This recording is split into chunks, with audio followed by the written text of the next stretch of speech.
Cooking never came naturally to me. I was still wildly incompetent in the kitchen by the time I started my 4th decade on this planet. For as long as I could remember, I equated cooking with the simplest of culinary tasks, and brushed off my incompetence with jokes. I could scramble some eggs and pour a bowl of cereal, I'd say. That's good enough. Except, it really isn't. There are remarkably few worthwhile excuses for being incapable of cooking your loved ones a meal. My mother did it for decades, even though I know she wasn't nuts about the actual act of cooking. Yet there I was, 30 years old, watching my wife Melanie do all of the cooking like a complete and utter schmendrick. Now to be fair, we had an arrangement. She'd cook and I'd clean. If she didn't feel like cooking, we'd order out. There was never an argument about it. Nonetheless, I started to feel like the archetype of a CBS sitcom husband, aloof, oblivious, and married out of his league. I needed a change. I started with baby steps, working under Melanie as a sous chef of sorts. She'd make a veggie burrito mix once or twice a week, so I jumped in to help with chopping veggies while she showed me the general ropes of cooking. It was a boot camp I desperately needed, because when I say I knew bupkis about cooking, I mean absolute bupkis. I didn't know about adding oil to a skillet to saute the onions, or adding the seasoning in layers. I couldn't have even named a spice in our cabinet. Everything was as new to me as human language is to a newborn baby. But the thing is about chopping veggies is, it's fun. There's something so primally satisfying about slicing through zucchinis, carrots, and onions with a knife. Before long, Melanie was the one kicking back on the couch while I whipped up the burritos myself.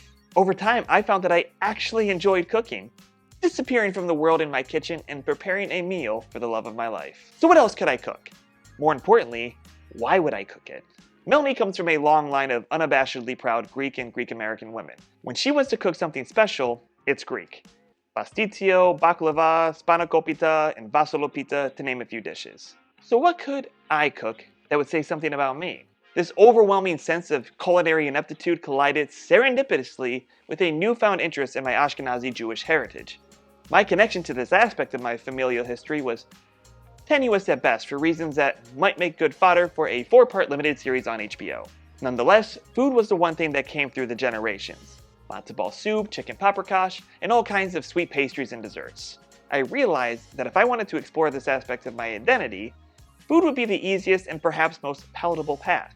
I officially dove down the rabbit hole of Jewish food with all its diversity, history, and flavor. Now say what you will about me, and I certainly say plenty to the mirror, I very rarely do anything half-heartedly. So this meant spending more time in the kitchen.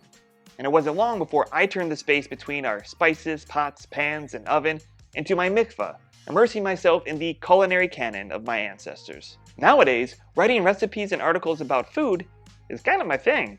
Over time, the more traditional roles we fell into during the first 5 years of our relationship switched. I had a new role. I was the one going to the grocery store and doing a majority of the cooking. Although again, who did the cooking was never a sore point in our relationship, Melanie has since admitted that the flip has been a significant stress relief. It's also allowed her to find more time for herself, to exercise and focus on her running, something that's become an increasingly important part of her identity. Over the same period, food and cooking became important to me. It all shows that everyone has a little piece of themselves buried underneath the obligations of life and relationships. If someone can help take the load off, it can help a partner find and pursue a dormant passion. Thanks as always for watching. If you enjoyed that, please like, subscribe, and leave a comment telling me about a skill you improved on for a partner. Then check out this playlist of all my cooking and recipe videos.